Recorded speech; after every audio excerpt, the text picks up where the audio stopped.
Hola, ¿cómo están? Volvemos con nuestros videitos para hablar hoy de un tema muy importante dentro de lo que es el TDAH, que son las comorbilidades.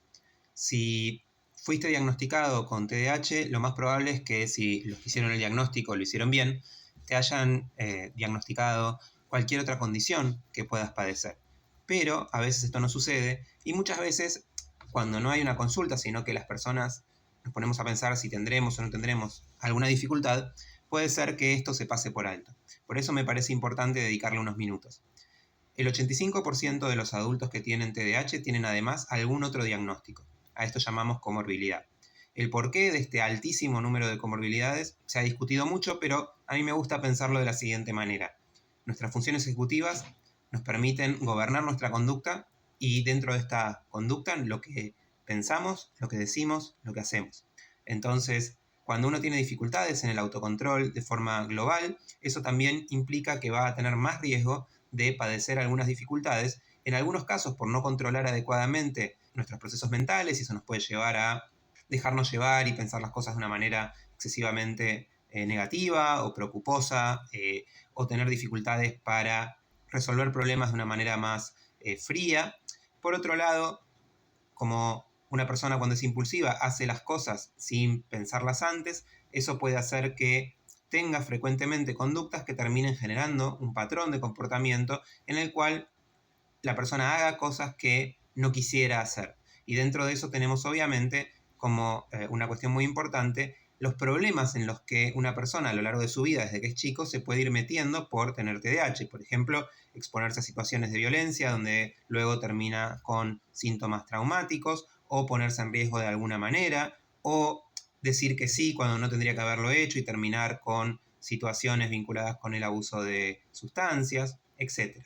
Entonces, hay un amplio abanico de comorbilidades. Las más frecuentes tienen que ver con los trastornos de ansiedad, es decir, las preocupaciones excesivas, la cabeza que no para de pensar cosas que podrían pasar. Si tienen que ver principalmente con lo que los demás pueden pensar de nosotros o de cómo vamos a ser evaluados por los demás, eso sería ansiedad social. Si tiene que ver con el futuro, con múltiples cosas muy diversas, no solamente algo en particular, sino qué me va a pasar, qué le va a pasar a los que quiero, y qué pasaría si no hago tal o cual cosa, y qué va a pensar menganito. Y cuando es algo más amplio se llama ansiedad generalizada. Pero la cuestión es que esto es muy frecuente. También tenemos los trastornos del estado de ánimo, los síntomas vinculados con el trastorno obsesivo compulsivo, y como decíamos antes, un porcentaje muy grande de personas tienen abuso de sustancias. Esto es muy importante porque si una persona tiene abuso de drogas o de alcohol, en realidad el diagnóstico del TDAH va a ser fundamental, pero no va a alcanzar para lograr ninguna mejoría en la persona si no tenemos en cuenta que además tenemos que abordar la problemática de consumo. No es sensato decir, bueno, voy a trabajar sobre el TDAH y ya veré qué hago con el alcohol, o que ya veré qué hago con la marihuana o cualquier sustancia, porque tanto nuestra capacidad ejecutiva, que la necesitamos a full, va a estar mermada por el efecto de las sustancias, como estas sustancias además van a interactuar con las demás medicaciones que podemos llegar a necesitar, y como si todo eso fuera poco, también vamos a tener que todo aquello que nos recomiende nuestro terapeuta y que tenga que ver con herramientas que podemos tratar de desarrollar, nos va a costar mucho más desarrollarlas si estamos bajo el efecto de alguna sustancia. Entonces, la idea de este video es destacar que si tenés el diagnóstico hecho de TDAH, pero además de problemas de inatención, de hiperactividad o de impulsividad, tenés otros síntomas de otras cuestiones, puede ser que hayamos pasado por alto que hay un segundo o incluso hasta un tercer diagnóstico.